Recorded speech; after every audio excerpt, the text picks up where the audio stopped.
మాట ఒకరిది భావం ఇరువురి కదలిక కదిపిన కథ ఇది ప్రేమ ప్రేమ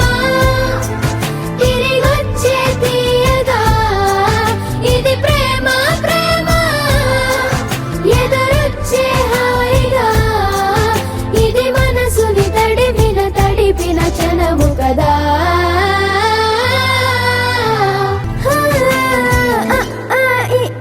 నేర్పిన అమ్మకి గురువునవుతున్న అడుగులు నడకలు నేర్పిన నాన్నకి మార్గం అవుతున్నా పిల్లలు వీళ్ళే అవుతుండగా ఆ అల్లరి నేనే చూస్తుండగా కన్నులతో నేను చిన్నోడిలా కలగలిసిన ఎగసిన బిగిసిన కథ ఇది ప్రేమ